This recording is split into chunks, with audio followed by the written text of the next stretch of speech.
Hey, what's happening? Before we jump into the show, I wanted to see if you had any music on a hard drive. You have a band, you have a project, and you want to self-release your own music. Well, there's an easy way to do it. You can go to distrokid.com/VIP/hyphenate and go get your music up on all the streamers. You keep 100% of your royalties, and you can get 30% off by using this code. It's a great, easy way to get your music up on the streamers and share it with your fans, your friends, your family, your mom, your dog, everybody. Everyone wants to hear it.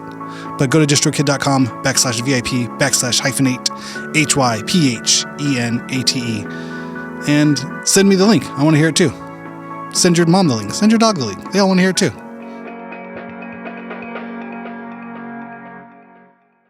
I feel most alive. I feel most like myself when we've got a group of great musicians and we've got a song and we're creating an arrangement and we're finding the record and people are looking at me like, should I go to the ride for the bridge? And I get to say, I have another idea. Let's do this and this and this and this.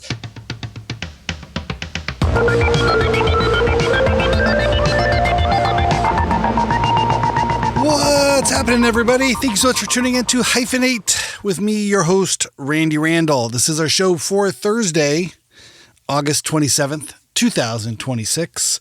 I'm excited. I reached out to today's guest, Brad Allen Williams, via Instagram. As if you've been listening to the podcast for a while, this is a podcast where I talk to creatives who are active in more than one genre or do more than one thing or just interesting people. Anybody I feel like talking to, really. Usually in a creative space. Hence the Hyphenate name, doing lots of things. And Brad Allen Williams definitely fits that mold. He is a musician, arranger, producer, engineer, kind of man about town or about the interwebs. So that's what I was saying. So I would see Brad's posts on his Instagram page and or they would come up, it would be into my feed, those kind of people like you don't know, but you always seen their videos. And I always loved his take on music. I thought he had a really incisive, new, interesting, and nuanced, as well as, research. It came from a place of experience. He wasn't just saying, oh, this band sucks, that band sucks, or this guitar is cool, this gear is good or bad. It wasn't just a quick review of something. It wasn't like he was shilling for a product. He actually has thoughts and ideas about music writing, songwriting, music production, why things work, what are some of the history of, behind the scenes stuff. I was just blown away. I was always, whenever his stuff came out, I was like, okay, I got to follow him. And then I was looking more and more. I'm like, I wonder if he'd be a guest. So I reached out, and it's one of those moments. I'm like, oh, you never know. You never know who's going to say yes or who will say no, but you got to shoot your shot, right? If you're a podcast host. So I asked Brad if he would come on, and he was gracious enough to say yes. He took time out of his day, his busy schedule, to jump on the mics with me here. And we're going to present that conversation in just a minute. But you can follow me on Instagram. I'm at Randy S. Randall. The show does not have an Instagram page. If you think I need one, write me at hyphenatehalftime@gmail.com or write me at Randy S. Randall. Let me know what you think. Does Hyphenate need its own dedicated Instagram page? I don't really feel like managing another Instagram page is really all it was. And I felt like if I just turned my own personal page over into a Hyphenate page, that would sort of make more sense than me trying to cultivate a new audience and reach out to people. I mean, my personal page was getting boring anyway. I mean, I'm a father of 2 kids. I'm busy. I'm doing stuff. All the bands I play in have Instagram pages, so you can follow those there. But again, it's that frustration of like, I started a new Instagram page. Okay, I got 50 people there. This is great. And then you kind of get burned out or just sort of run out of steam. So I was like, I'll just turn my own page into it. But if that's an issue, write me. Let me know. hyphenatehalftime@gmail.com or write me on Instagram. I think I should ask Brad next time I talk to him, how does he do it? Because he's doing great online. We talk about that. I think I like coming across this. I think I had the Phantom AD on, similar to this too. I like these personalities of these people who seem to figure out how social media works or works for them or works for their creative, nuanced, interesting take on things. And I'm not shy to reach out and say, I like what you're doing. How do you do this? Why how does this work for you? And I think Brad's one of those kind of stellar lights in the music discourse via social media. So I was stoked to chat with him about that. You can follow him if you're interested, or look at his page. He's on the Instagrams at Brad Allen Williams. You can also go to his webpage, bradallenwilliams.com, or also go to Colorfield Records. They put out his awesome solo records. It's called colorfieldrecords.com, and then you can find it on the artists /Brad-Allen-Williams, or go to the Bandcamp. You can buy the records directly from him, digital downloads, records. That's always the best way, right? To support artists directly, go to their Bandcamp. Always search for a band's Bandcamp if you dig what they're doing and you want to figure out, how do I support them? How do I let them know that I like this? Bandcamp is a good portal directly to the artists. And, Bandcamp's cut is minimal in this world of screwing over artists. Somehow on a good day, Bandcamp will work better than it's, one of the better options we have. But that is bradallenwilliams.bandcamp.com. So go find his music, go find his Instagram, hear his thoughts, and we're going to chop it up here. Thank you everybody for listening. I'm having fun. We're getting through summer. It is hot in LA. I'm here in Southern California, and ooh, man, it is hot. We're going over 100 degrees this week, and just trying to stay cool, stay hydrated. So I hope you're doing the same. Hope your summer is winding down and your fall is revving up. New things. I got more interviews coming, and Aaron Farley and I will be back here on Monday to talk about this interview and anything else that comes across our smooth, flat brains. Well, I appreciate everyone being here. So without further ado, let's go to my interview with the one and only Brad Allen Williams. Thanks, Brad, for coming on.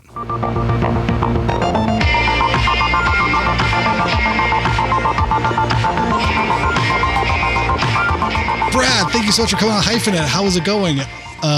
Things are great. Good to see you. Glad to be here. Appreciate it. No tech problems ever. We're good. So I was just telling you, well, I'm a huge fan of your Instagram and your videos, and you talk about, music and composition and history and tech and tone and gear nerd stuff in a way that just comes across so understandably. For somebody, I think who is obviously, I have a bunch of years making music myself, but I feel like it does just kind of scratch that itch of like, oh yeah, I wondered about this, I wondered about that, or this. It's a very conversational sort of way. So where did that all happen for you? How'd you first start making these videos, and what's it been like? Yeah. So I'm kind of as surprised as anybody that people respond to them as much as they do. I never really intended to be an Instagram personality. I started doing this because I had a record out and my label was like, try to get your social media numbers up, So I just kind of started posting really the first thing that came to mind. And I've always been a person who has a great interest in all aspects of music making and record making. And I've been doing it for a couple of decades now. So I've kind of my curiosity has led me to gather some information. And once it started to kind of pick up steam, I sort of realized it was a good way for me to share information in a way that felt authentic to me. I don't really enjoy teaching private lessons. I don't really enjoy classroom type of instruction, but I do feel a duty to sort of sew back into the music community in the way that I had so many mentors pour into me, so it's kind of it's become an avenue for me to just share some information I've learned, I guess. It's fantastic. No, and I think you do it in a way too that feels relatable and, curious without being pompous, if that makes sense. Thank you. I think that's one of those things. I think we're all chronically online, and especially if we're guitarists or gear nerds, we're always coming across somebody with hair that's dyed too dark or something. You're just like, oh my gosh, here's how everybody does it. The Beatles did it this way. Everyone's got to do it this way. The only one thing you can do. I feel like that's within 10 seconds of most of these videos, I'm just like, oh no, there's only one way. This is the rule. And I'm like, okay, I'm tuning out. Well, it's one of those things where the more you learn, the more uncertain you become of everything it's like everything is so much more complex than we imagine it is when we begin. So the more we pour ourselves into this work, the more humble we become in the face of knowledge and information, because I mean, I've been wrong about every single thing that you could be wrong about, and will continue to do so. It's so true. I mean, it's definitely been my experience over the years. The more I learn, the more questions I have. Mm-hmm. You know, it definitely feels like I know. The more I learn, the more I'm certain I am. I know so little about anything. Right. I'm like, wait a second, and I've also found the flexibility, the ability to just roll with the punches. Is I might have a design for a record or for a part or for a show or for anything regarding music, and the situation will change on the fly, and I'll have to come up with something else that was not part of the plan. Or I'm not researched, or I'm not knowledgeable about any of it, and I have to just do my best guessing quickly and keep the wheels, you know, on the road. So to speak. I think there's a beauty in that too, because I think the analogy I use a lot is if you're watching a sporting event, a lot of times the most exciting part of the event is the broken play, the thing that doesn't exactly go according to plan. That's not how they drew it up, you know, and everyone's required to improvise all of a sudden. And that's when you start to get some of what you're about starts to peek through, you know, and also your ability to pivot quickly and collaborate and to turn unexpected input into beautiful output. So that's something, and I think that's also a skill. I think that's something that as we get put in more and more situations where we're expected to kind of roll with the punches and improvise, the better improvisers we become.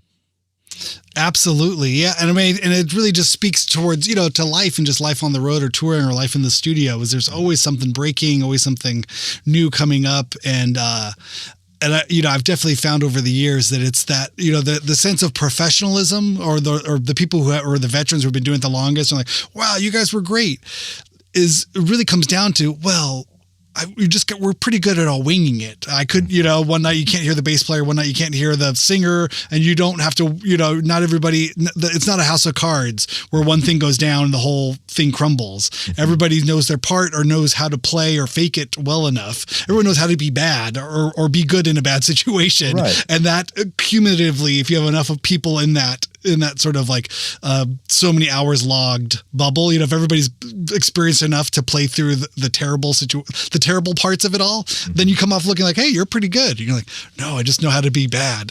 I know how to look good when I'm being bad.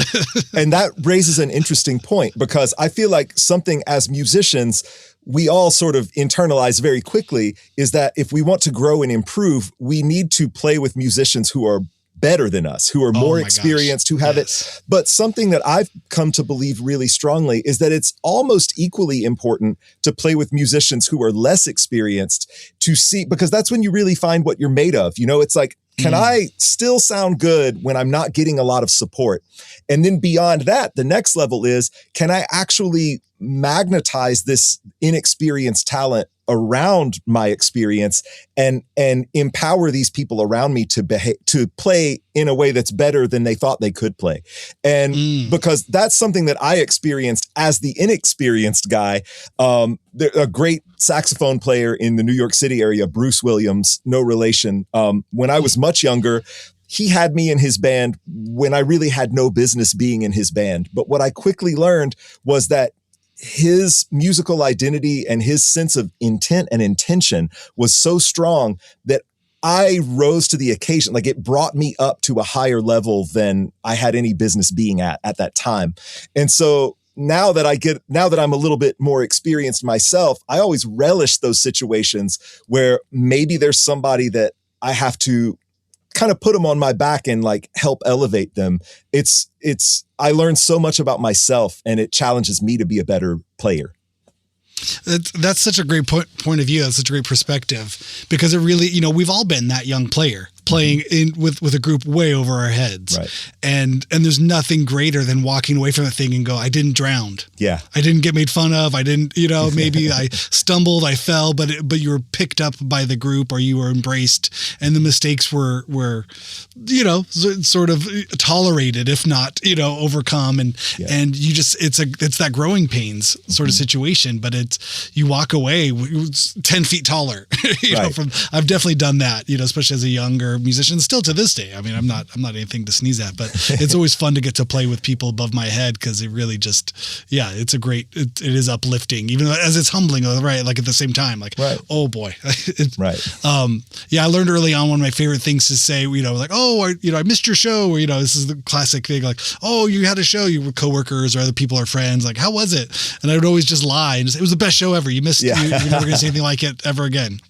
And even though I knew that wasn't the truth, it was so much more of a fun response than what my insecurities would have me say is like, well, on the third song, I did this, and then this cable broke, and nobody wants to hear that. Sure. Nobody wants to hear your list of grievances. No one cares. Right. You get off stage and you say that was the best show ever, and people come up to you and say it was the best show ever, and you say, you're right, or until the next one. And let's just keep, you don't have to break it down. And nobody cares. What's interesting, I think this is a bit counterintuitive, but I strongly believe that there's a lot of humility in that, actually, in resisting the urge to minimize yourself, because people who are over eager to puff themselves up, we understand that as a form of egotism.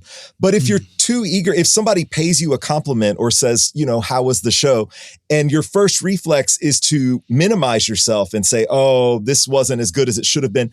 That's also turning all of your focus inward to yourself.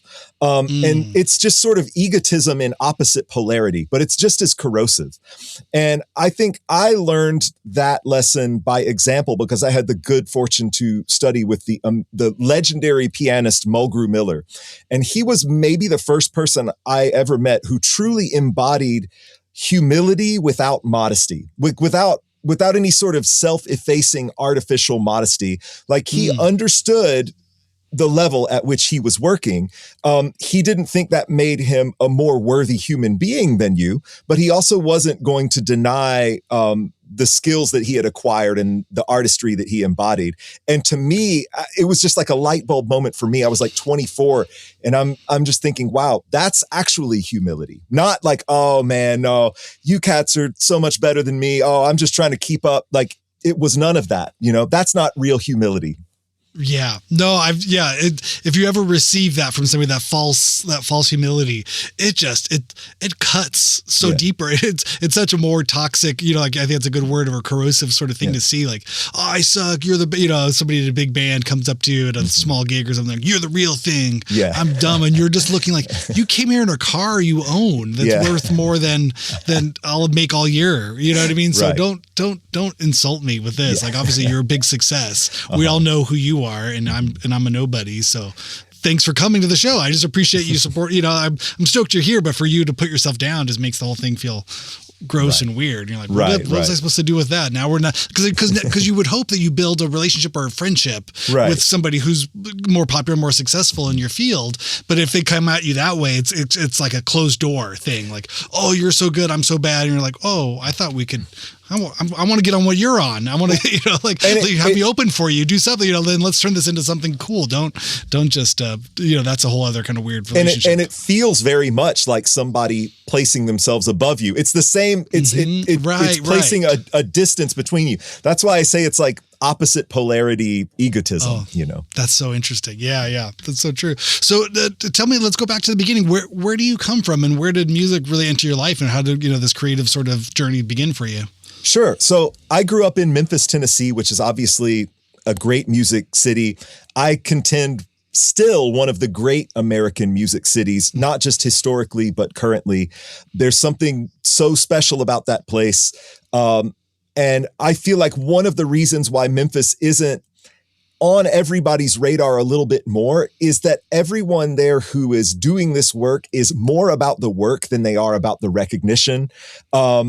It's very rare to meet someone from Memphis who is doing creative work, who's seeking fame or recognition or money. People are doing it because they believe in the work.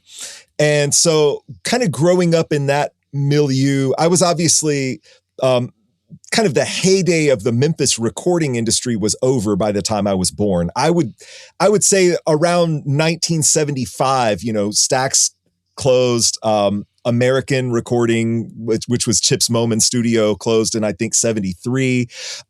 So there were a lot of transitions and changes kind of, 5 or 10 years before I was born. but there was still so much great music, and there is still so much great music, infrastructure, talent, and just kind of spirit and energy in that place. And I was magnetized by that growing up. I had some music in my immediate family, or in my extended family, not so much in my immediate family, but I saw Chuck Berry on TV when I was 3 years old, and that kind of drew me to the guitar right away. My mother put me in classical guitar lessons as a response, which was very well-intentioned, but wasn't at all what I had in mind. And so I stuck with that and persevered for a few years, and then kind of checked out until I got into Hendrix at maybe age 11 or 12 and got an electric guitar. And then I've kind of been full steam ahead ever since. Amazing. And when you say some music in your family, were your parents musical? Did they have instruments in the house? Did they have a record collection? What was that? So that's a great question. So my mother was not a musician, but had a strong belief that you should have a piano in the home. So there was always a piano in the home. My older sisters took lessons. I always kind of messed around with the piano. I think my dad was not really musical at all, but he came from a large family with 6 kids, 6 brothers and sisters, and all of their record collections somehow amassed at my house. So when I was 6 or really 5, I learned how to like drop a needle onto a record. And so my dad was the middle child. So the record collection spanned from Duke Ellington Mood Indigo up through Mountain Mississippi Queen. That was the span. So I basically, instead of playing outside, I played with records. It was my favorite thing. Wherever I am in the neurodivergent world, undiagnosed, it manifested as early as that because I was memorizing the names of producers. I was memorizing catalog numbers. Home stereo had a cassette recorder, so I was making my own little mixtapes, kind of playing DJ. And this is like by 6 or 7 years old. So I was all in. Yeah. Yeah. It spoke to you. Yeah. There was a communication, you were receiving it. Yeah. And then when do you start playing? When do you pick it up and what are your first sort of like forays, into electric guitar? Yeah. So I think electric guitar, I went the Christmas after I turned 12 years old, I got one.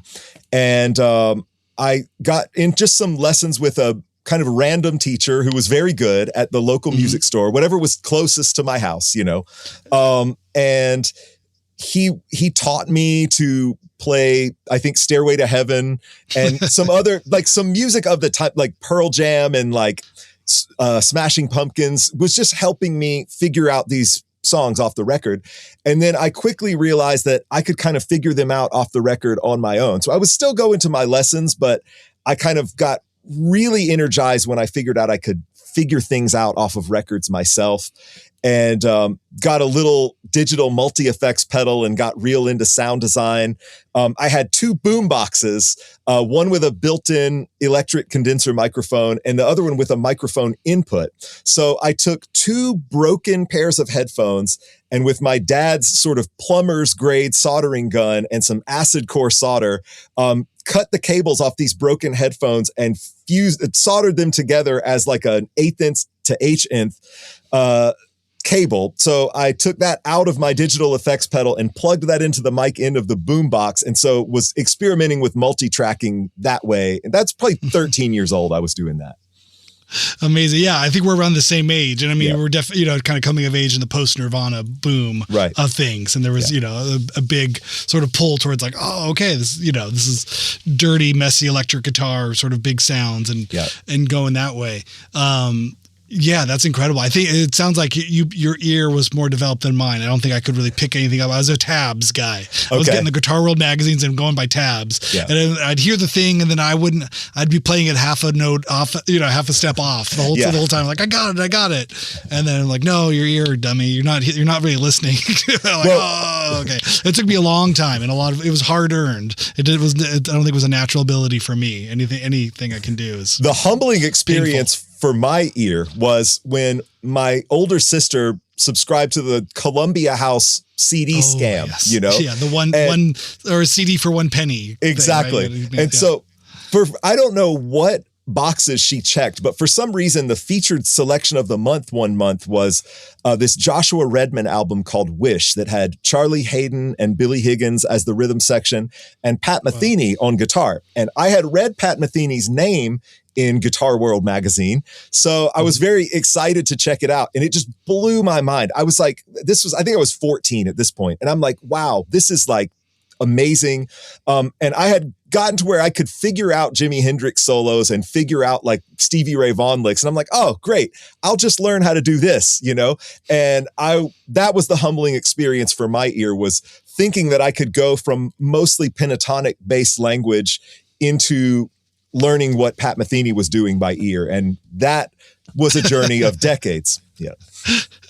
Yeah, I can imagine. I remember, it reminds me, one of the first music books I got was, Jimi Hendrix live at Woodstock, which is probably one of the most insane things for them to even make, let alone sell to a 12-year-old child at Guitar Center in suburban California. Like, sure, kid, take this home, learn this. And I have the record, I have the Woodstock record. I'm listening to, okay, and I'm like, I liked the noisiness of it. So I thought that was something, and that was sort of my gateway, from Nirvana to Sonic Youth. I stopped off in Jimi Hendrix world because it was sort of noisy, but still rock and roll blues based. I could kind of, find something in there, but I loved the noise and the feedback and all of the experimental stuff he was doing.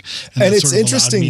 It's interesting too, the connections between that continuum you mentioned, because I feel like a lot of people would keep things separate that I don't consider separate. For example, Sonic Youth were obviously huge fans of late Coltrane, Sun Ra.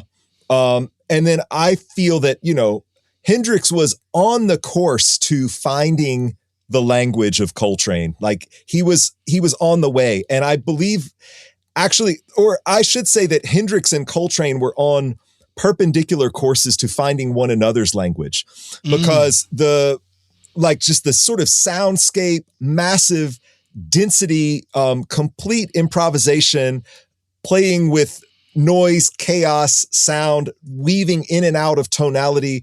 That was the language of Hendrix.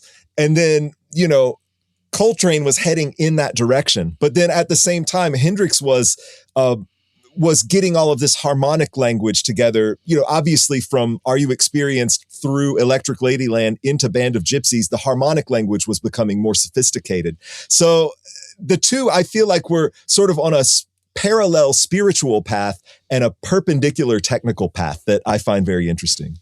Oh man, that's cool. Yeah, I have a huge blind spot for jazz in general. You know what I mean? It's the one thing I know, the best I could say is I don't know that much. You know what I mean? I think I've spent a long time in rock world and then in punk, classic rock and all these kinds of things. Like I've way too much time there and not enough really in a jazz world. So I may be a poor conversationalist in the jazz world. I'll just, I'll be the first to admit it.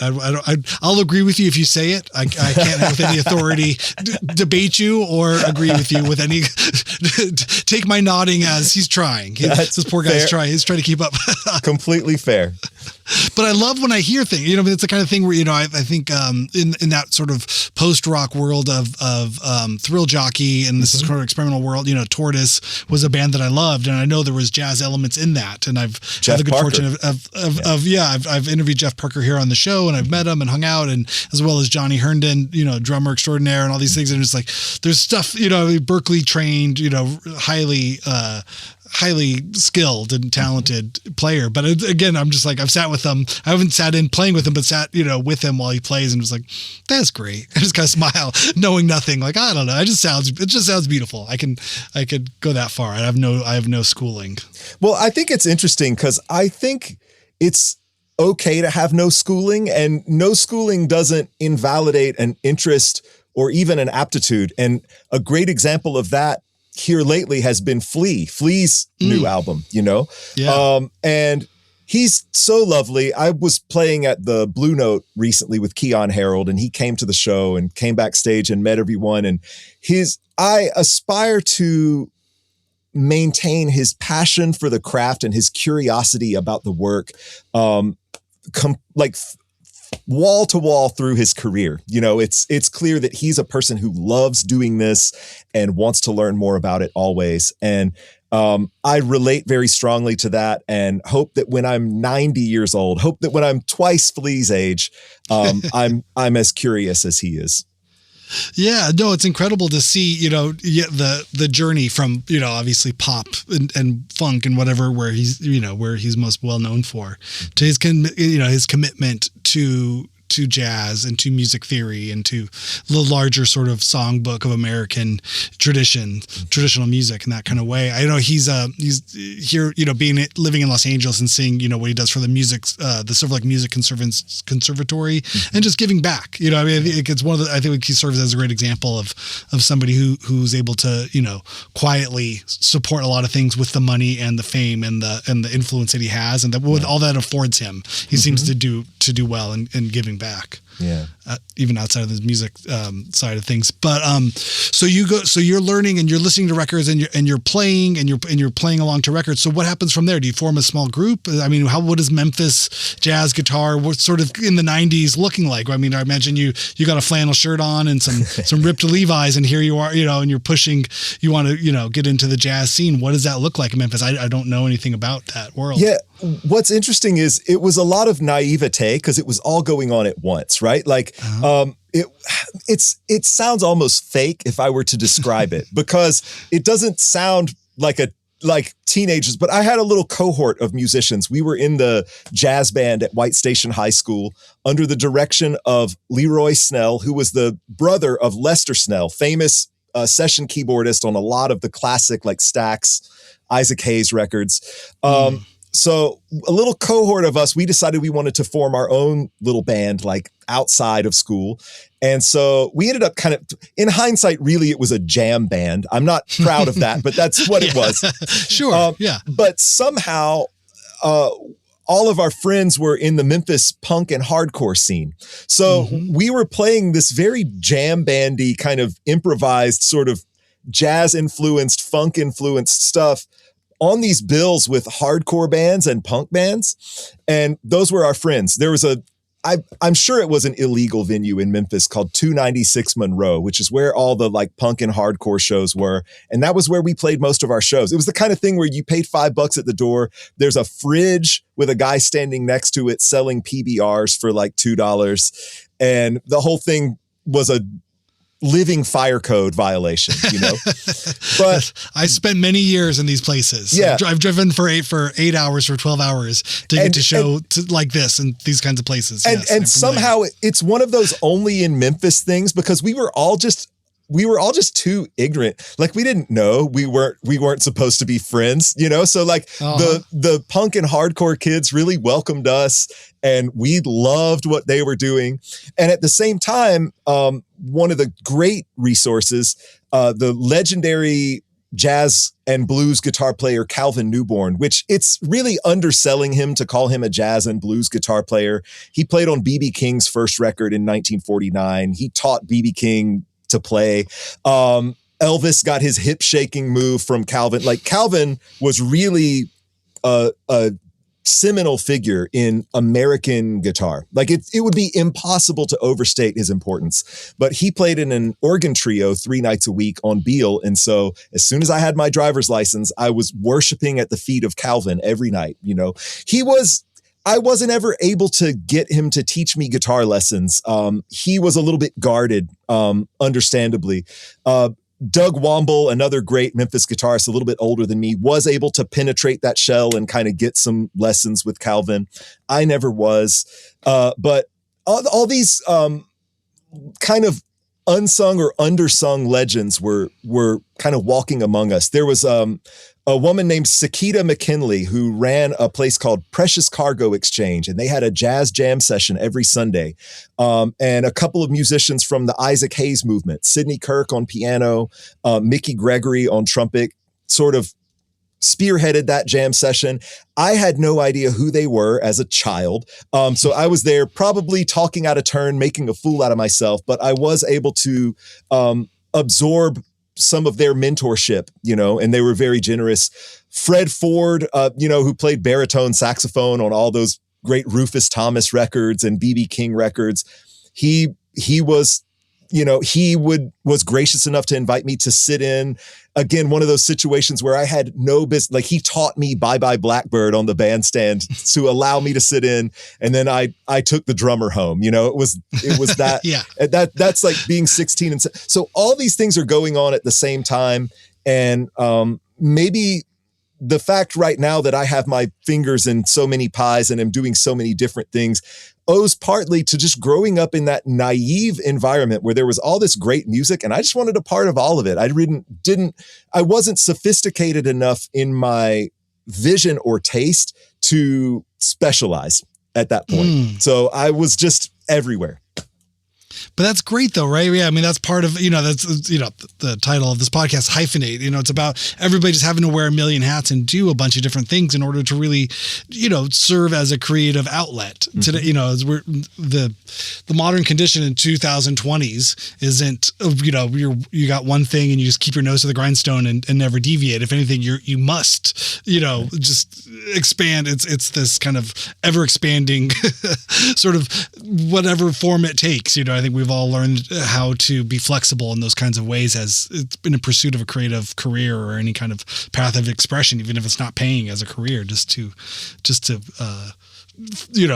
be active in the world or in the community. We really have to wear so many hats. So as you're learning guitar and all these things, where does the sort of the production, songwriting, all this other sort of stuff sort of come in to that? Yeah, well, I mentioned my little rigged up multi-track setup with the 2 broken headphone cables. I also got an old Insonic ESQ1 keyboard, which was highly outdated at the time. And I was using that as a MIDI controller to plug into the stock Sound Blaster sound card on my compact PC. I had the early, sort of the light version of Cakewalk, I guess was the workstation.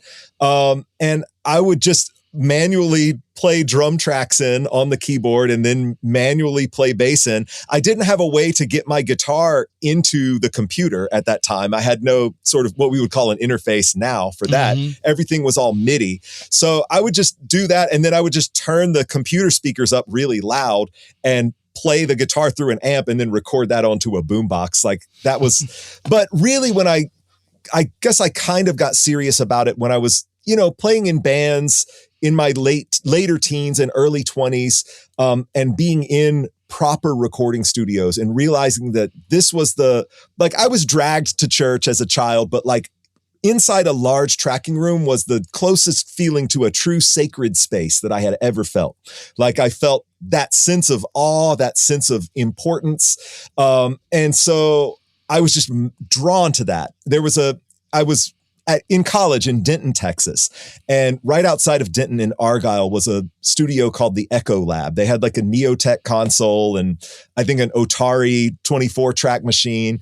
And I was playing in a band down there at the time called the Silver Arrows. And we went in there and it's just like, there were these old instruments that we were experimenting, overdubbing, really creating productions for these songs. I didn't have any taste or discretion or insight at that time at all, but I was having the time of my life. And I could just never let go of that feeling. So eventually, once I moved up north to the New York City area, I got a Digidesign 002 rack, my first little interface, and just saved up gig money and bought a couple of Octava condenser microphones and an SM57 and was just started just like making songs and playing every instrument myself. I can kind of play enough of every rhythm section instrument that nobody can stop me from making a record. So that's what I would do. I would make a little guitar and vocal scratch track. Then I would record the drums to that and then record the bass to that. Then I would go back and redo the guitar and then I would add some electric guitar and then I would redo the vocals and then I would quote unquote mix it on my little KRKs and on to the next. Yeah. But and that's enough of that sort of world of experimentation and your, sort of your own guinea pig. Here's the song. How do I get this down? And learning songwriting. Yeah. Because honestly, if I'm being perfectly honest and vulnerable, at that time, no longer is this the case, but at that time, I was more interested in the recording than I was in the songwriting. I was writing songs just as vehicles so that I could play pretend as a recording engineer, you know? And and eventually I, you know, obviously became, you know, the composing and the writing became the higher priority. But that was at that time, I was so deep into that was where it led me. Yeah, you need something to record. So let's write something real quick and get it in there. Yeah, no, I mean, I find that, you know, again, like we're of similar ages, and I got a 4-track, a Tascam 424, you know, in 95 when I was 14, around that time. And again, it was just, there went the next, you know, 10 years of my life. You know, it was just everything was related to this 4-track little cassette, you know, player and flipping it backwards and, you know, learning all the kind of the tricks and slowing down and speeding up. And again, the songs were almost irrelevant as to just that sonic experimentation. Like, what can I do? And then eventually I got a 404, or no, it was a 202 sampler, you know, these kind of early sampling technologies. I was obsessed with, you know, with the Beastie Boys and Cornelius and sort of, you know, early sort of DIY, you know, things, you know, Stereolab and sort of, you know, groovy sounds from Way Out and Esquivel and all of these things that were sort of hip and cool in that late 90s, early aughts, you know, sort of world.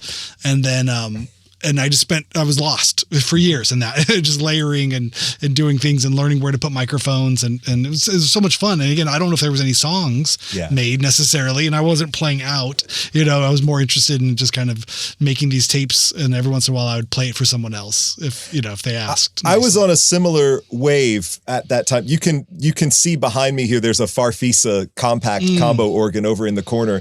I developed a bit of concurrently with me sort of having my first studio experiences, I developed a bit of a Stereolab obsession. So I remember driving from Denton, Texas up to Oklahoma City to buy this Farfisa from a guy for $200. And then it was, what a deal. It was half broken. So it's like, okay, let me see, can I figure out how to fix this thing? And that gets into sort of another of the aspects of doing this work that I've sort of dove into is the technical side, you know, in terms of equipment repair and soldering electronics. To tell you the truth, most of the gear in my studio here, I built myself.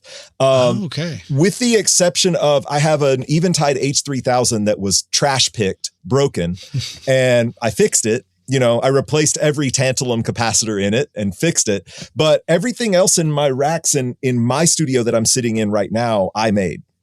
Oh my God, that's incredible. And a lot of the microphones I use, I made. I've got a pair of C12 kind of replicas that I made. That's a bit of an interesting story. The New York City, the rental house was called Dream Hire, and they're out of business now, but they had one particular C12 that I loved. It was the best sounding C12 I ever heard. And I don't think I was supposed to do this, but I had rented it for a session I was producing, and I opened it to see what's going on inside this C12. And it had a larger output transformer than a typical C12. One of the very early ones I think they were sourced from Henry Radio or something like that, these large transformers. So I filed that information away. And a couple of years back, I decided I wanted to make a C12 with a copy of that larger transformer. There's a guy in Serbia named Srđan Mobi.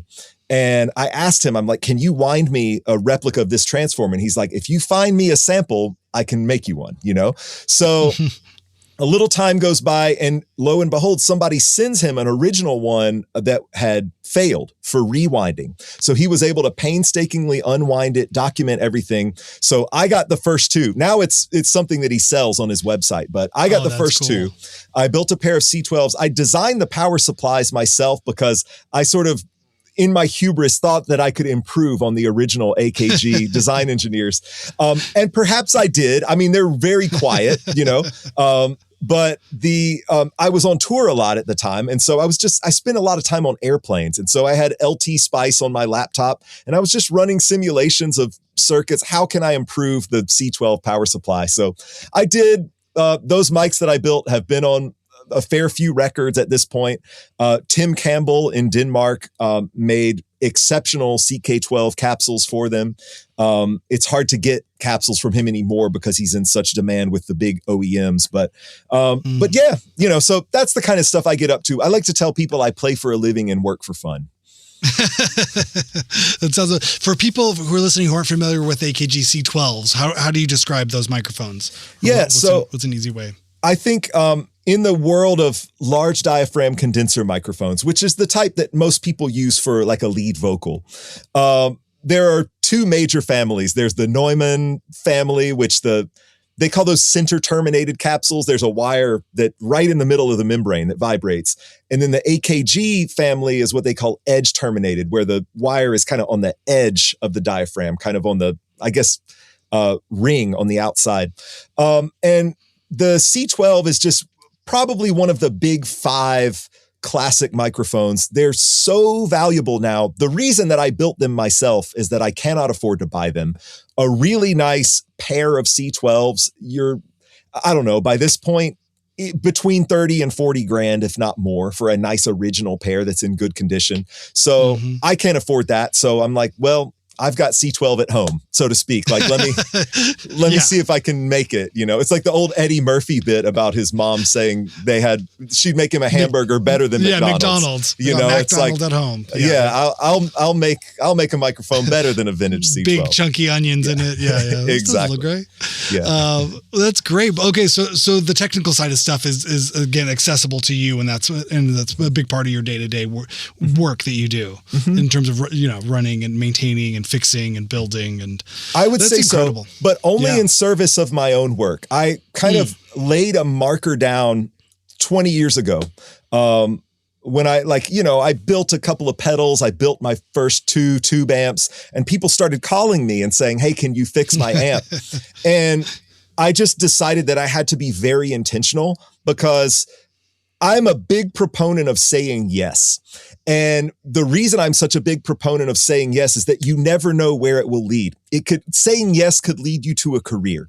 But I understood very early on, fortunately, that I did not want a career in amp repair. So I was very intentional about saying no, and I've maintained that. Like, to the point where I've had friends who were hard up for cash who needed help, and they're like, "Man, like, can you help me with my amp?" And I will say, yes, bring it over, bring a 6-pack of beer or whatever. But I will not accept money. Just because I wanted to make a hard line in the sand there. Yeah. Well, and then if you're able to teach them as well, too, like, here's what I'm doing, and that kind of, it becomes more of an educational thing rather than a service transaction thing. It's more, we can hang out together. I'll show you what I know. And that way, you know how to do it. Hopefully, as it comes up in the future, you can. Yeah. Let's hang, buy me Indian food, and then we'll fix your amp, Yeah. Yeah. No, there's something nicer about that. It's funny. I've recorded friends here in my home studio, and I'm not above taking money for it, but it's also one of those things. It's like, I like us just being friends. It's just basically to keep the lights on. Yeah. Whatever we can do. But it's, it's not a nice enough studio where I could really charge, money for it. But also, it's somewhere in between, but I don't want to just give it away for free. So it's just sort of like, we have to be friends enough, know each other well enough that I'd want to spend time with you, whether or not I would get paid for it. Because there's really, at some point, there's not enough money in the world to get paid to spend time with people you don't really like to be around. And unfortunately, in the music industry, as in anywhere, there's plenty of people I don't want to spend time with. You couldn't pay me to spend time with them. I mean, and that was what I was going to say is I'm a partner in a commercial recording studio in New York City called The Bunker. It's like a 5-room facility. So there's like the big A room, the smaller B room, then there's 2 mix rooms and a mastering room. And I fortunately am a little bit insulated from day-to-day operations there, but I know just enough to know that it's not all that fun running a commercial studio all the time. Because at that point you're in the service industry. It's customer service, and if I weren't insulated from that to some degree, I would not enjoy being a part of a commercial studio.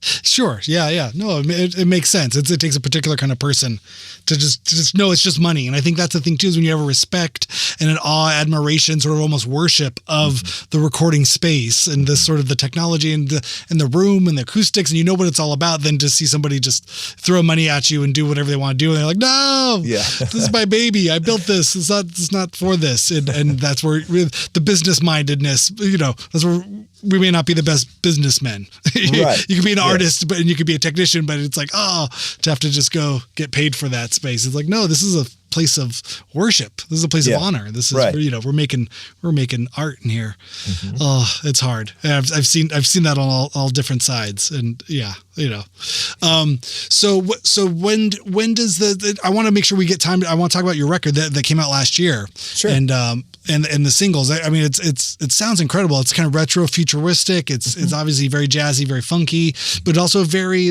thoughtful and almost and modern in a very, upbeat, hip kind of way. Tell me a little bit about that record and what was that process of making it? Who's on the record? Was the writing and recording process of it all and making it? Yeah, so most of the record was made at the aforementioned Bunker Studio in New York City. Mm-hmm.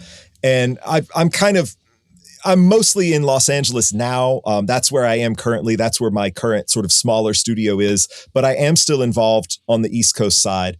And it has, the record features some of my favorite musicians and people.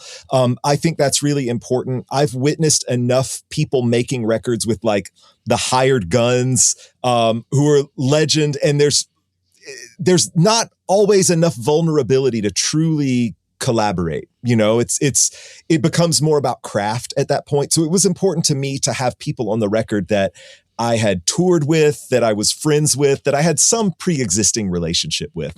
Drummer Nate Smith is on it. He and I toured together for many years, both in his band and in Brittany Howard's band. The great Ben Williams on bass, who I toured with in various contexts. Frank LaCrosto on keyboards, who I first met in Dallas, Texas, like back in probably 2003. And then, a cast of people. James Francis played some keys as well. Some great flautists, Dominica Fossati, Elena Penderhughes, Camille Thurman. Rather than just running down the laundry list, it's just truly some of the greatest musicians of our time, I feel. And I was fortunate that they agreed to be a part of it. It's incredible. And then vocalists as well. Are these lyrics that you're writing and you're hiring people to come in and sing them, or what was that collaboration like? In most cases, yes. There's a song called The Fruit that features a good friend of mine, Jay Horde, on vocal. That was just my lyric. My friend Denisha Odiji helped me, she and I have been co-writing songs together. In fact, she's got a record coming out. She has sort of pivoted into the kind of country Americana space. And I produced her upcoming record, and we co-wrote most of that. So she kind of came over just because I like writing songs with my friends, she co-wrote a couple of them on there with me. And then there was like a Sun Ra cover that the great Faye Victor helped me sort of completely reimagine. Satellites Are Spinning. Yes. Right? That's the one. Yeah, exactly. But yeah, I mean, as far as recording process, most of it was band in a room, which is just something that I love to do most of all. Sometimes, and are you writing charts? Are you writing parts out and giving them to people, or are you showing them and kind of here's something in this area, but make it better? Yeah, basically I, with varying degrees of specificity, tend to bring in notated charts, just conventional dots and stems notation, but then I love to, I would hate to handcuff somebody as great as these collaborators are. So I at least hope that I am open enough to give them some freedom to bring something of themselves to it. But at least serves as a roadmap. It's a structure. It's an idea. Right. Here's what we're playing, but make it your own. Yeah. There's a form. The harmony is pretty much set. The melodies is set. You know what I mean? I'm not micromanaging Frank's chord voicings, but yeah. That's part of why you want to work with these people too, is they're going to have a take on, they're going to have an interpretation of the piece that you're excited about hearing. It's pretty composed. I think the one piece that's probably the most interesting to me from a compositional aspect is the one called Sartorius, because that was written really just as a study of echo chambers. Capitol Records out here in LA has these gorgeous concrete reverb chambers underground under the parking lot. There are 6 of them. I've heard about them. Yeah, this is the legendary thing. It's what keeps that studio still going. Yep.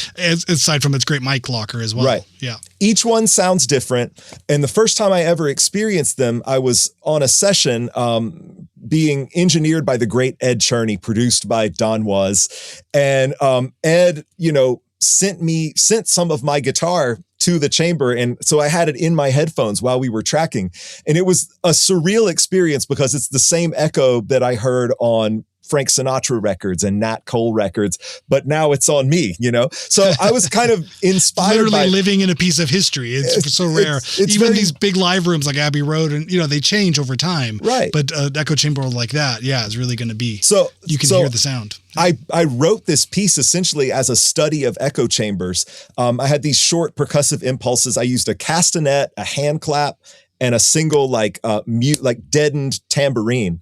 And then I sent each one of those, an acquaintance, Jeff Fitzpatrick, who was engineering over there at that time, printed echo chamber returns of those 3 sources. And then I kind of created this rhythmic ostinato where there was all this space for the reverb tail to kind of develop from these. And then just a very sparse arrangement. I had the great Nate Smith playing drums.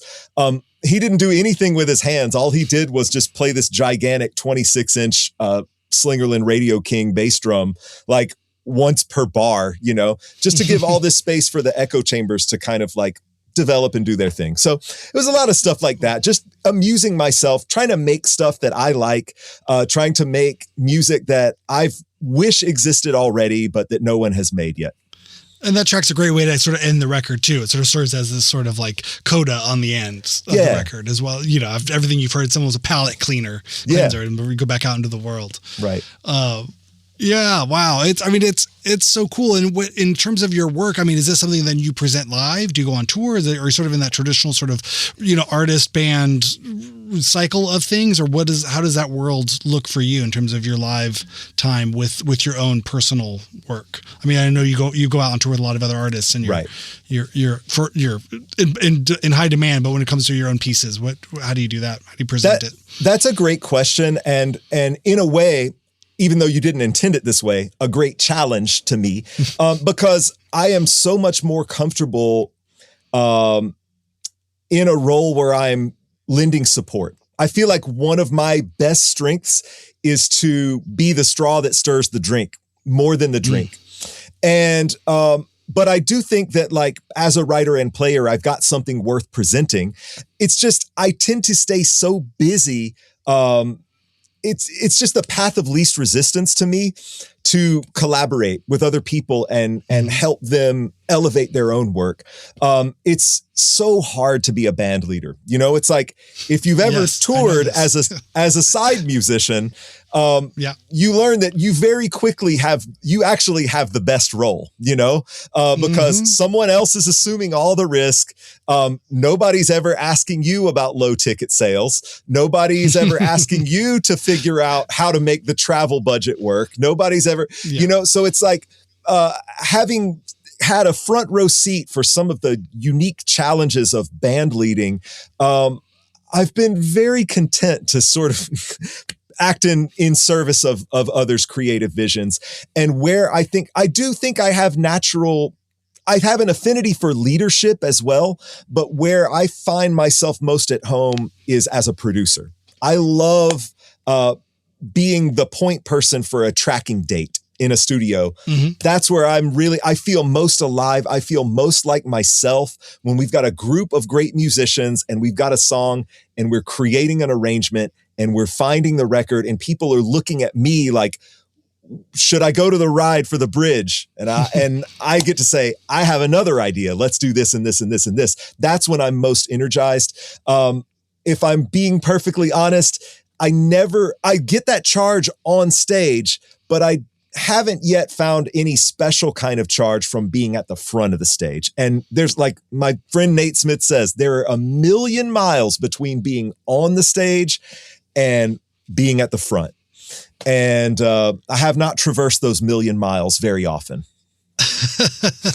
That's a good way of putting it. I was a head scratcher for a minute. I'm like, "What? You're on stage? Oh, right." But the front position, the focus of the attention, the main event on the stage is different than being on stage. You're right. Yeah, it's a challenge, but I mean, the material is incredible. You know what I mean? It's one of those things I was so curious as I was listening to it, because I think I come from such a live place. You know, my favorite thing, to do is, put a band together and let's just go play. And, I've been an active part of kind of the underground DIY sort of all ages community spaces where there couldn't be a lower set of expectations, which is very nice. I love being on a bill with, people who've just learned to play to somebody who's been playing their whole life. And you kind of see the trajectory of art in its making from infancy to, sort of grand surrealism of it all. You can kind of like piece it together, and that's sort of the world of that all ages, abstract sound experimentation that I really was so formed by. And so for me now, as I get older, it's like, oh yeah, I find it's that last sort of piece of composition is then presenting it and getting the feedback. Even if it's not directly, you feel the energy and you do it, 10 times, 20 times, 100 times.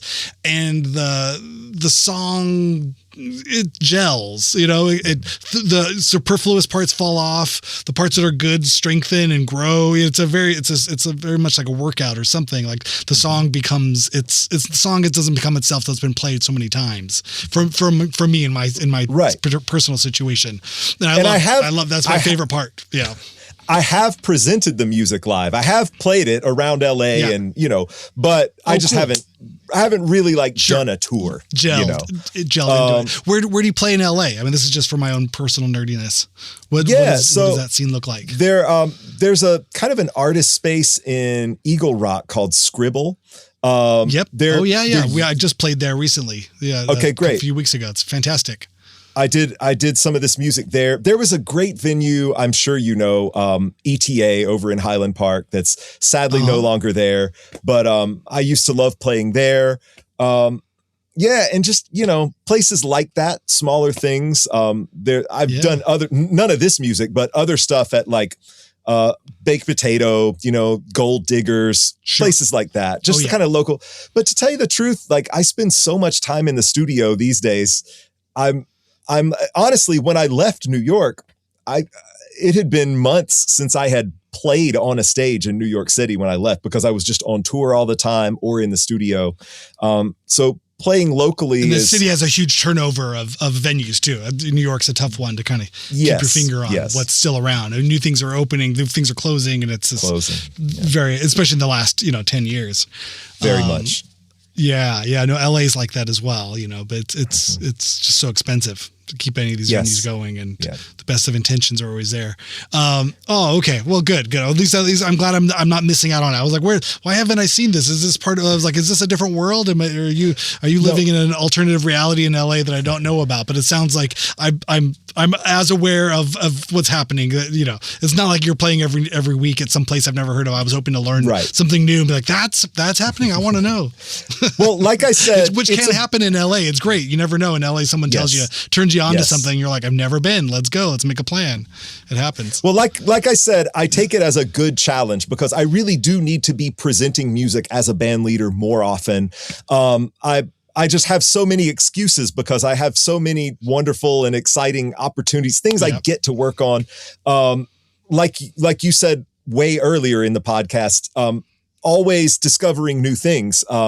I've just been working with two artists kind of in the country Americana space, which is not an area that I ever have worked in or have had a lot of interest in working. But I've had an opportunity to go back and learn a lot, learning to play some pedal steel guitar, all of that. That's beautiful. So I'm just finishing up two production projects right now.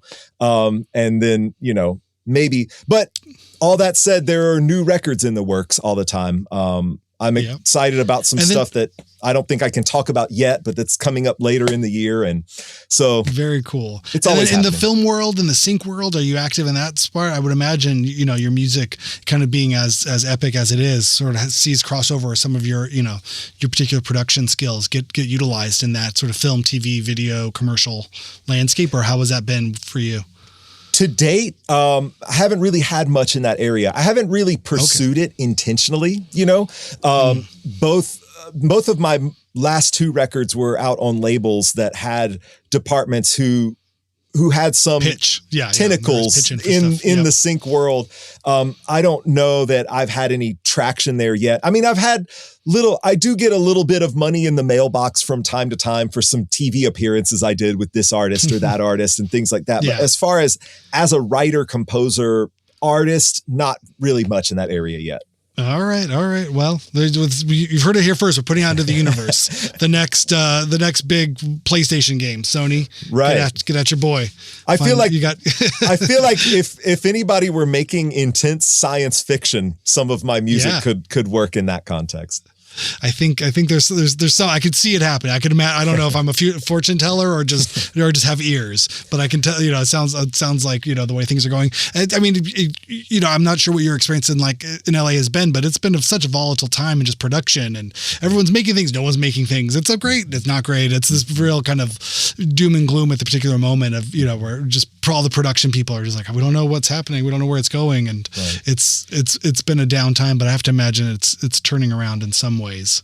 I think things change a lot. It's something that I feel I've started to notice is that we've already been on a little bit of a roller coaster with generative AI, because everyone was excited by it and then everyone was terrified by it. And now everyone just kind of thinks it's ridiculous. And something that I've noticed in my work is that since sort of Suno came into the conversation, I started getting more and more and more work on projects where we were a band tracking in the room together. I feel like what in hindsight we may call the Pro Tools era, I was getting a lot of remote session work, and I still do a lot of that. I've got this studio here set up very well to just add guitars. Somebody sends a track and it's like I add a part, and then maybe I hear a second part, maybe I even hear a third part. I send it back. Whatever, they do what they do. Yep. More and more within the past, I'll say 18 to 24 months, I'm getting less of that and more calls to show up in a tracking room and track as a band. And I can't help but wonder whether that's some reaction to the presence of generative AI. It's like there's something irreplaceable about actually having human collaborators in a room together, making up new stuff with their imaginations, as opposed to referencing something and trying to fit the bill. And I'm energized and excited by that. I'm sort of an eternal optimist, but I can imagine a future where the presence or the capability of generative AI makes people more excited about preserving humanity instead of editing and fixing, about getting creative people in a room together, about pursuing ideas that sound fundamentally unlike anything that's ever happened before, with intent and on purpose, and showing our work. For the fourth thing is showing our work, documenting the process and inviting the audience into process in a way that was not normal. I mean, I think if we look at history, right, it's like, I sort of think this might be a Eurocentric view, but I sort of look at the history of recording as pre-Beatles and post-Beatles, because prior to the Beatles, the live performance was the ideal to which the recording aspired. And after the Beatles, we've been on this trajectory where now, if you go see a live show, they've got tracks playing from the record. There's click in the ears. Everybody's replicating the parts from the record exactly. So it's a total inversion. Now the record is the ideal to which the live show aspires. Completely, 180 degrees away. And I think we might be on the precipice of a third era where the record and the show almost become one thing. where, and this would have been true for the Beatles, by the way. It's just they didn't have the technology. I mean, they had plastic discs. They didn't have the capability to live stream the White Album sessions, you know? Sure. But they had a film crew in there documenting, like you see in Get Back, and you know, this idea they were filming it, but it wasn't from filming to editing to, you know, Peter Jackson coming in and colorizing and putting it all together and presenting it, you know, we spanned, you know, 40 years. And I think it may not be a coincidence that that Get Back documentary came out as recently as it did. Like, so much of that footage was seen for the first time, because now all of a sudden, like it's incredibly engaging to see how this work was made and to see the process as performance. And that may be where we're going, you know? Yeah, that's interesting. Where like, why have a tracking? Like, if like Pix or it didn't happen, you know, like if you don't have a film crew,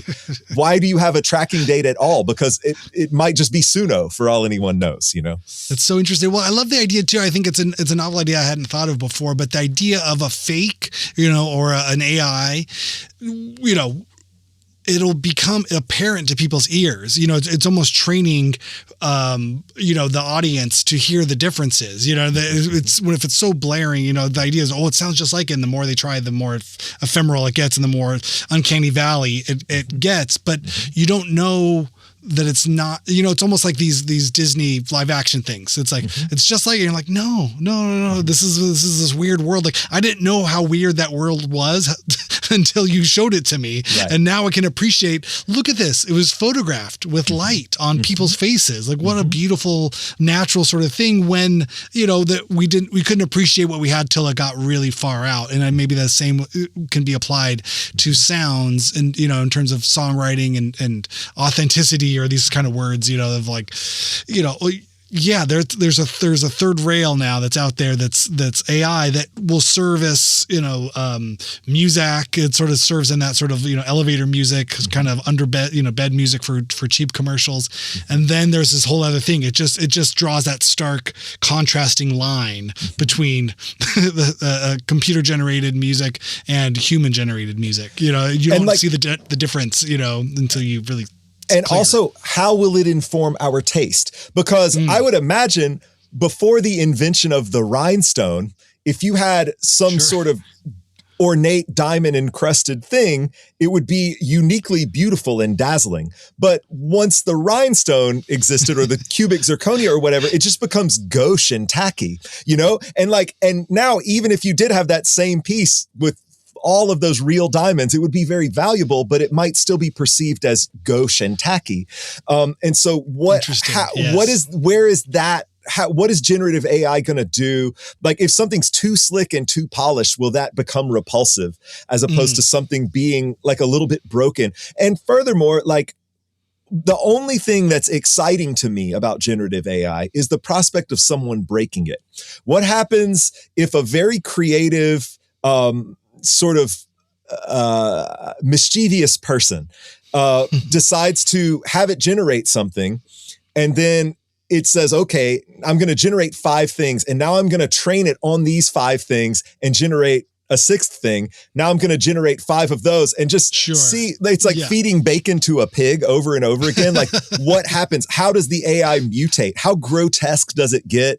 Does it just become white noise at some point? What happens? You know, so like, I'll be interested. The degradation of it, pushing what those limits are, and where humans, where it becomes unrelatable to human beings in any kind of way. Right. Or, you know. Like, what happens when you let it pollute itself? Does anything interesting happen? It's like, those are the questions that I'm interested in. Yeah. No, I was getting the sense too that even, you know, it's in the landscape of streaming, you know, that it'll be computer music made to be listened to by computer, you know, of a fake listener, or to drum up numbers to show that there's something. And so, you know, Spotify owns all of these, you know, non-music cues and they perform them, and they have bots listen to them. So there's a big, huge waste of energy and heat displacement in these data centers, kind of paying themselves, like robbing themselves to pay themselves. But out of everybody else's, at some point, it's just get the humans out of here. The robots are busy. We're making what is the robot music for robots to hear sound like. And things do go in cycles as well, and it's like you never know what's going to precipitate that cycle. Sure. Like, I think it's a lazy take to conflate drum machines and like the Arp Solina string ensemble with AI. I think that's a lazy take. I don't buy it. But one thing I do know is true. When the drum machine did emerge, everyone was excited about it. And then the pendulum swung back the other way. I saw this interview with, I think it was Jeff Porcaro, sometime in the late 1980s. Yeah, I've seen the clip. Yeah. Yeah. And he was talking about how, like, man, everybody's going back to bands. Like, everybody got tired of that, And so I think we could see, I think the most interesting thing about generative AI that I have heard, as far as musically, is just the fact that it can do it. Like that's kind of the trick. And once we've all become sort of accustomed to that trick, is there anything after that that's interesting? Other than the fact that the capability exists. And that remains to be seen. I haven't heard a lot yet that has interested me. Something that I am starting to see, and I confess that I'm not wild about it, is once in a while I will get like a demo or a reference track that someone has made with Suno, kind of to illustrate what it is they want me as a performing musician to do on their record.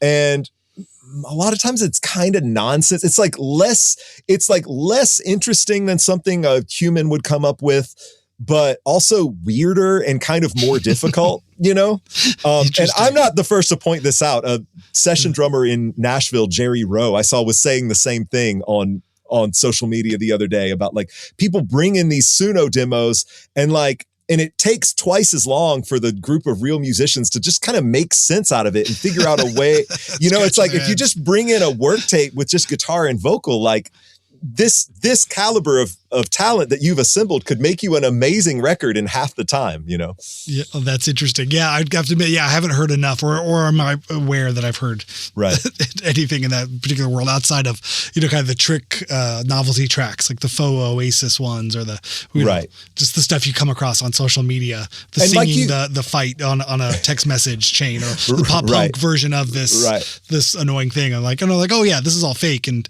great. I laughed. And like you mentioned earlier, it will have use cases, right? Like, sure.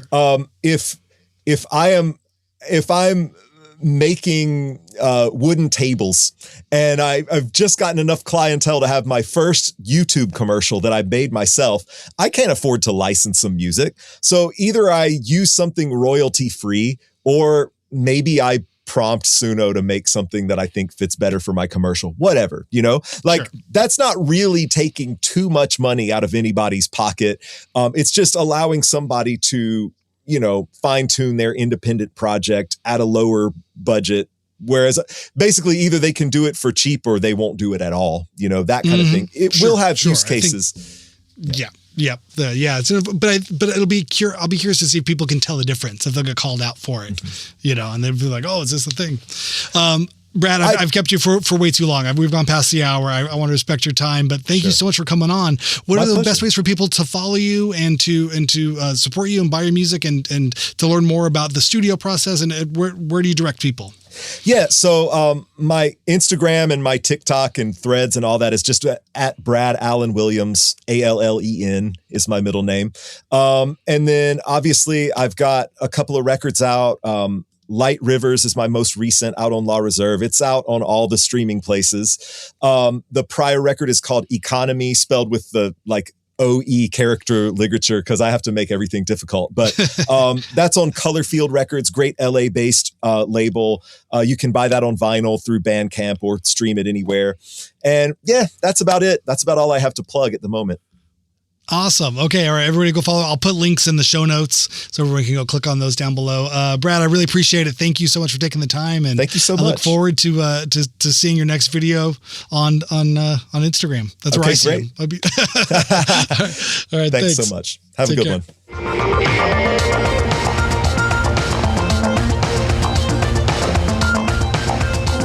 Cole, Brad, thank you so much for coming on. I appreciate it. Everyone out there, thank you for listening.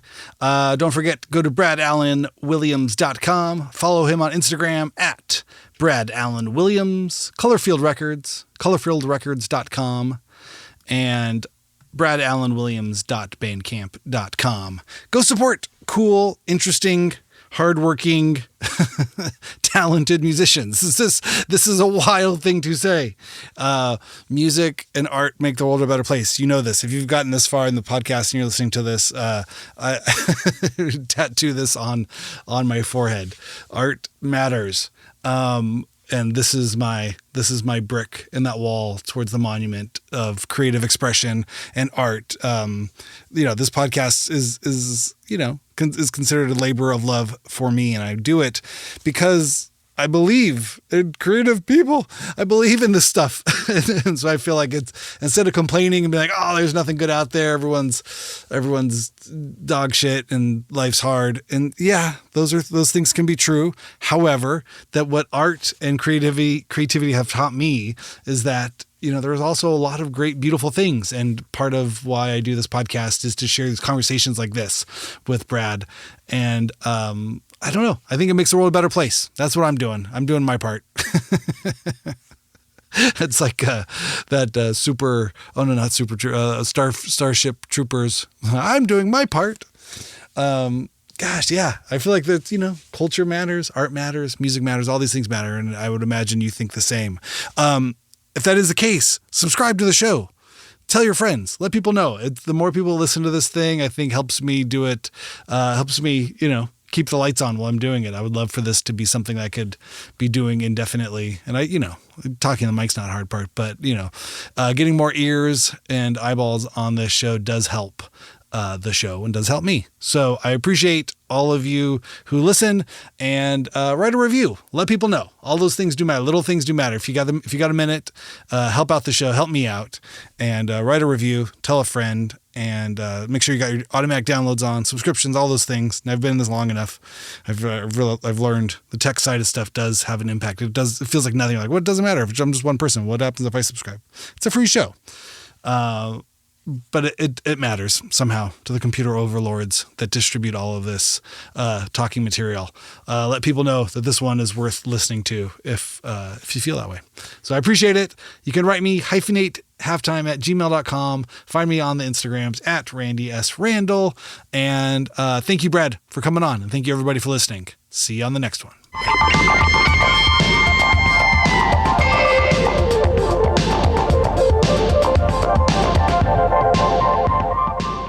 I saw Chuck Berry on TV when I was 3 years old,